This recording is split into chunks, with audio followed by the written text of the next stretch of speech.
So even though I am late to the party, I want to take some time out of my day to talk about this because I think Nebraska football is in a weird limbo of a situation. And first, I'm going to explain what I think that limbo is. So, kind of talk about how I view this season, how I think it's been going, and then read an article by ESPN about the whole extension situation, what went into that, and then briefly talk about next season for Nebraska. Those are my plans for today. I'm just really interested in this whole Nebraska football deal with, Scott Frost and company. I think it's interesting how he was extended, how he revamped the offense completely, but left the defense alone. And I think that shows some awareness on his part. So first of all, let's get into how the season's been going for Big Red. This season, if you look at Nebraska statistically, and you check out Adrian Martinez's stats, you check out the team stats, you would think that this team would go bowling. Nearly 30 points a game. I think that might be the most that Scott Frost's teams have scored on average.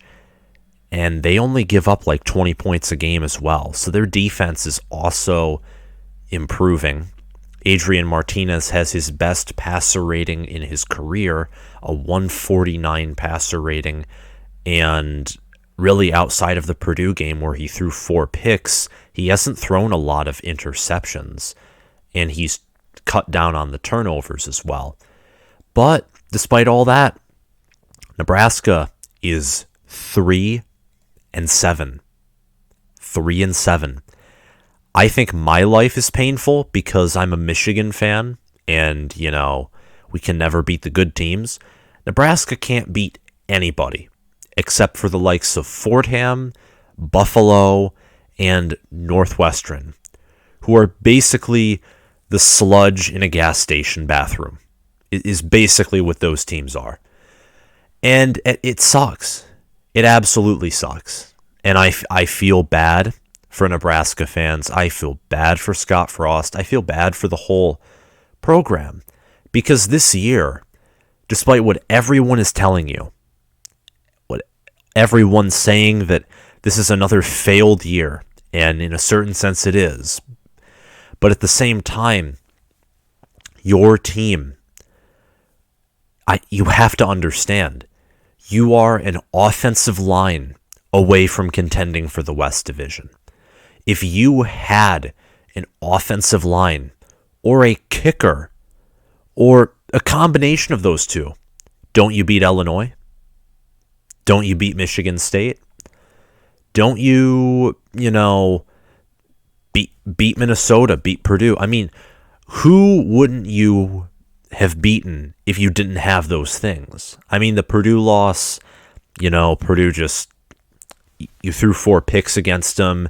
Michigan, I watched that game as a Michigan fan. You probably played your most complete game of the season against us. You didn't have kicking issues. You didn't have special teams issues, unlike every other game. So I don't know if that would have turned around necessarily. But watching the Ohio State game told me something about this Nebraska team.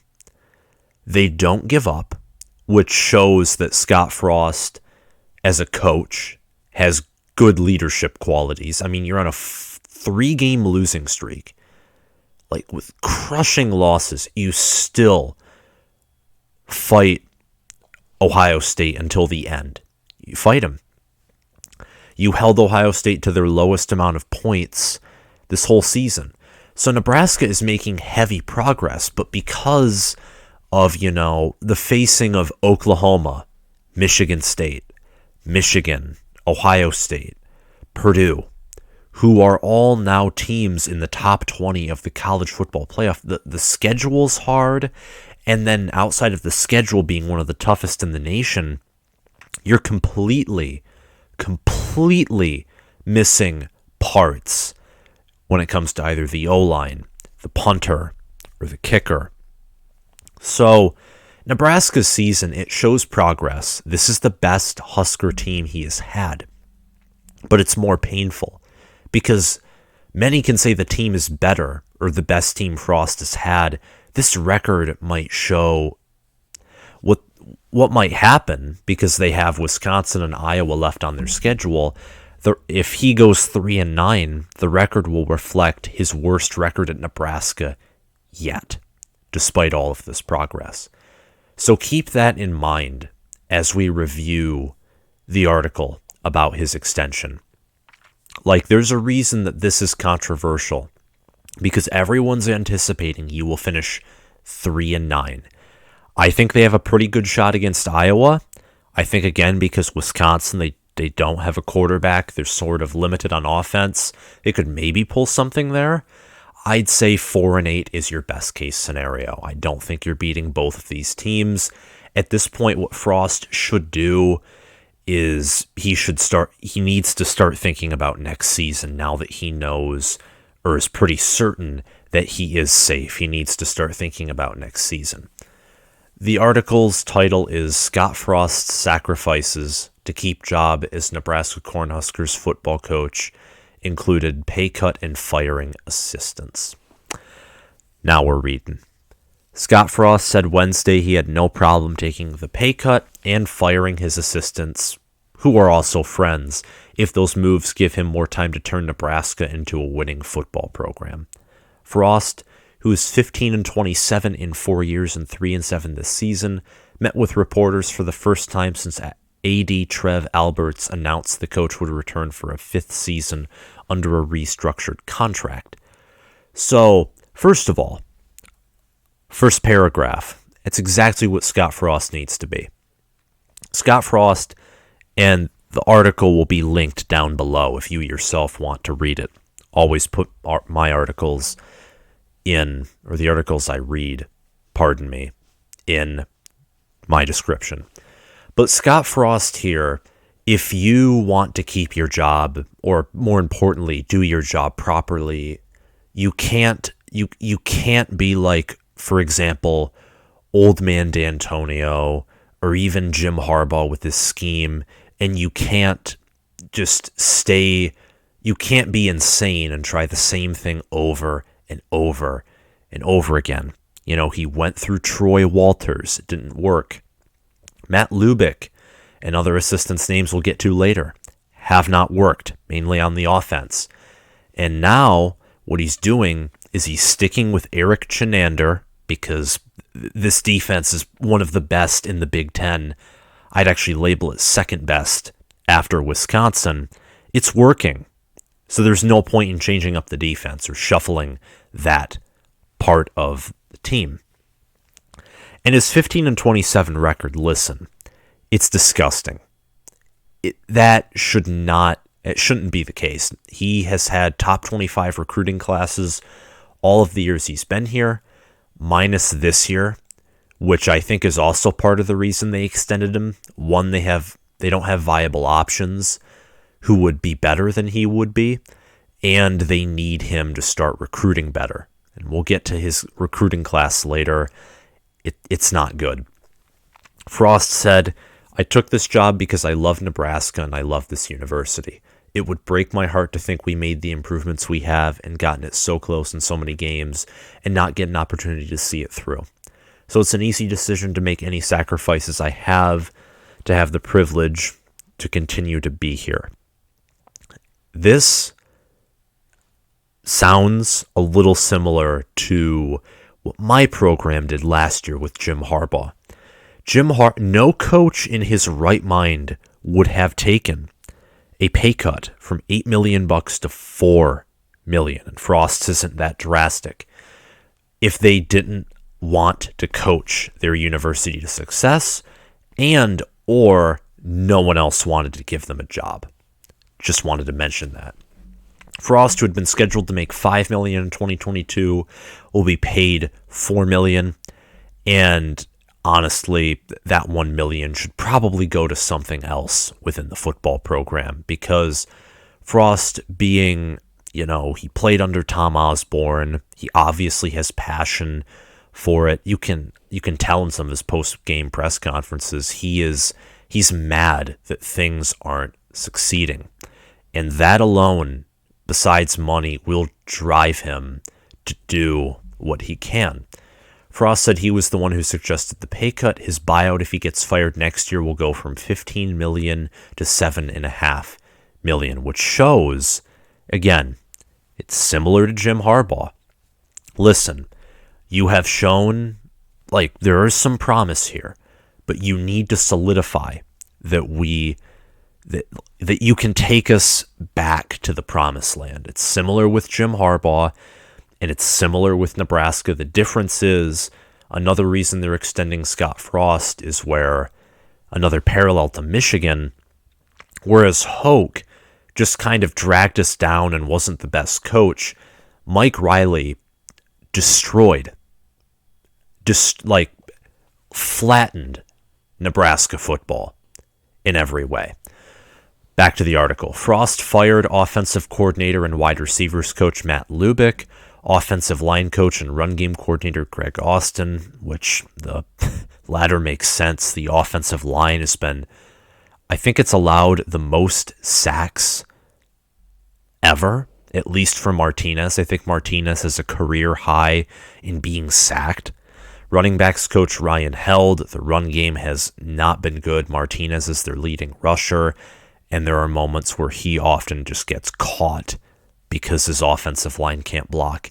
And QB coach Mario Verduzco. Lubick had worked with Frost at Oregon, while others were on Frost's staff at UCF. The offense has been inconsistent, and quarterback Adrian Martinez has been mistake-prone in his fourth year as a starter. He's been better this year, but combining that with an even worse O-line, and a lot of these mistakes do come when they're trying to win. Like Ohio State final drive, he throws a pick. Michigan State, in overtime, throws pick that is almost returned for 6. Special teams are horrendous, and again, largely because the defense, the Huskers have not lost any game by more than 9 points. What I have learned from looking at Nebraska is this the offense and the game plan on paper is just really innovative because, spread option, you take elements of the modern spread offense, which every successful team needs to run on offense to win championships. Combine that with, Oregon, what Frost knew at Oregon. No huddle spread option was their offense under Mark Helfrich and, the famous Chip Kelly. And they also, Nebraska this year, kind of went back to the triple option as well. So trying to bring in an identity along with being modern. And I do think that is important here. And what stinks, though, is, again, part of me does think that it doesn't work because he's in the West Division. And the West Division is, where the spread you have smaller, quicker guys. And Nebraska does have some big guys, specifically on the defensive position. But, like, for example, with Minnesota, Wisconsin, Iowa, they're all just big, physical guys. And they're not meant to be fast, but they're slow and hard hitting. And that can sometimes do a lot of damage to your smaller, guys, smaller, faster guys who are developed for an offense like a no-huddle spread option. Because it's not like Nebraska is getting these players from Texas or Oklahoma, like, guys who are fast and also big. Because they moved to the Big Ten, they lost those Big 12 and Southern school pipelines. And combining that with just trying to run an offense that often does require a high portion of talent, I do wonder if that is also a problem. We've come so close in so many games, and it's hard to think we can keep doing exactly the same things and get it over the top, Scott Frost said. I love that. Trying the same thing over and over again is the definition of insanity. It's not any person's fault, not any of the coach's fault. Sometimes there needs to be a different voice and a little change that can make a difference. Now, this Scott Frost is different than the Scott Frost that I would read about a year ago. Like the almost boastful, pin the blame on other people. This guy is, he knows that he has to do something different. I feel like this job has kind of brought him down a little bit back to reality.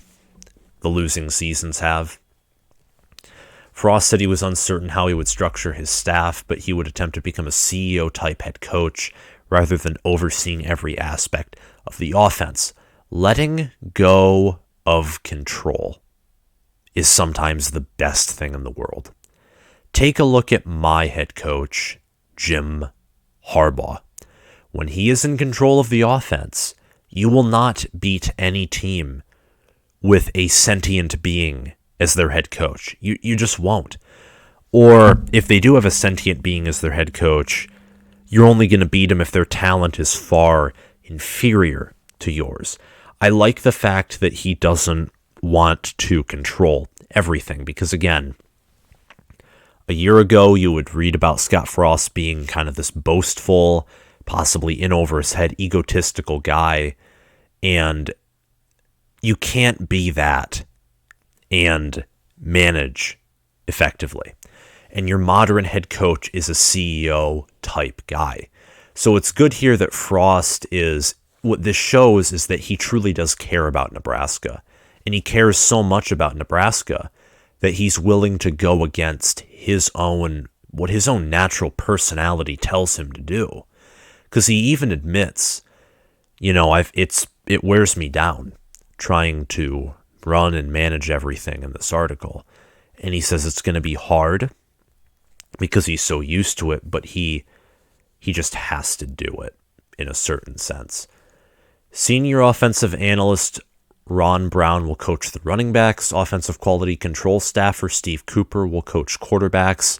Offensive analyst Mike Cassano will coach receivers. And senior offensive analyst Frank Verducci will coach the offensive line. Tight ends coach Sean Beckton is the only remaining offensive assistant. The defensive staff remains intact.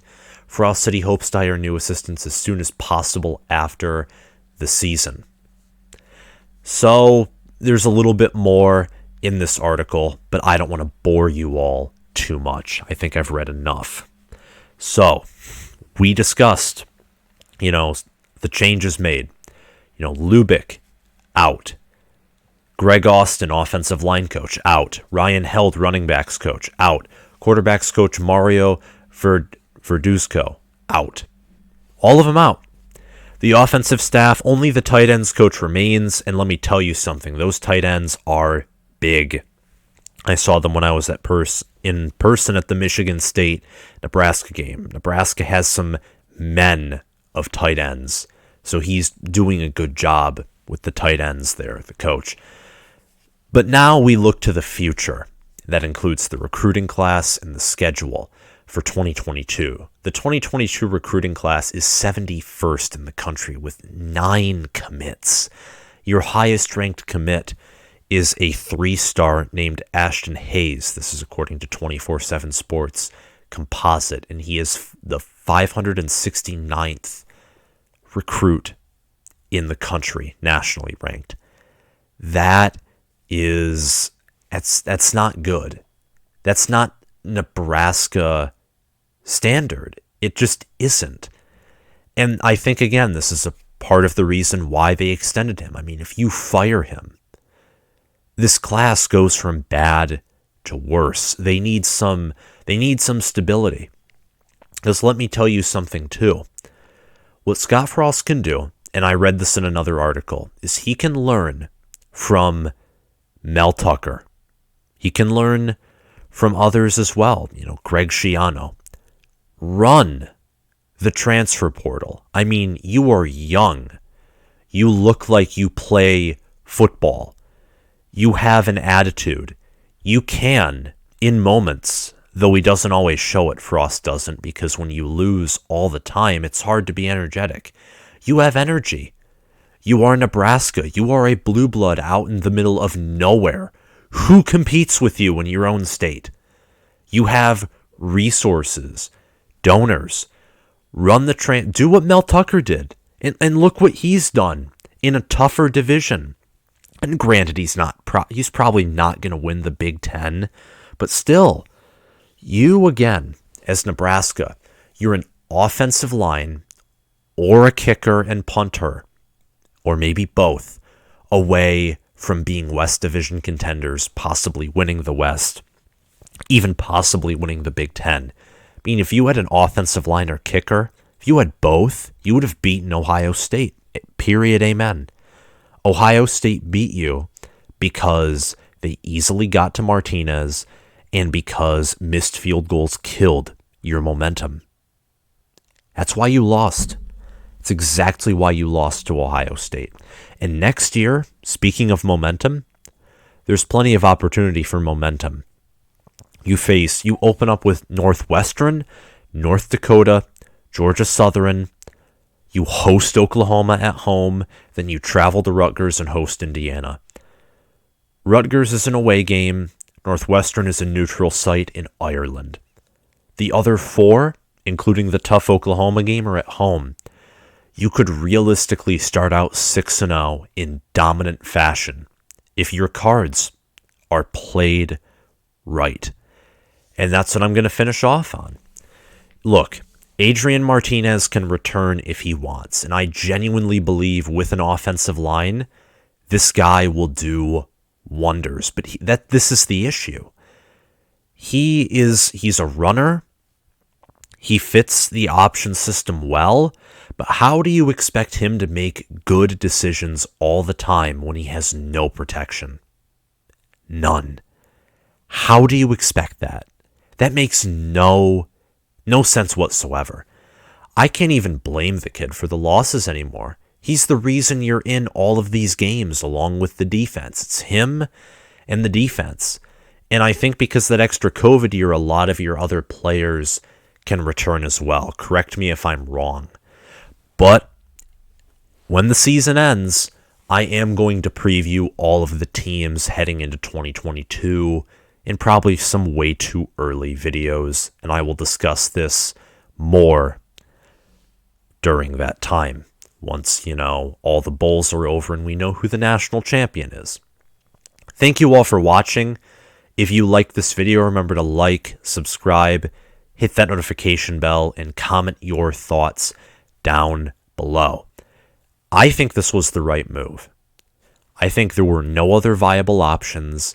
I think that Scott Frost, listen, this season should have been the season where we looked and said, he's the guy. Again, offensive line or special teams unit away from probably being, 7-3 or 8-2. Honestly, they had no business losing to MSU. They didn't really have any business losing to Michigan or Ohio State. Didn't have much losing to Purdue. So, yeah, honestly, Nebraska next season, Frost next season has to win something, but I think it is the right move for sure. Thank you all for watching, and I'll see you around.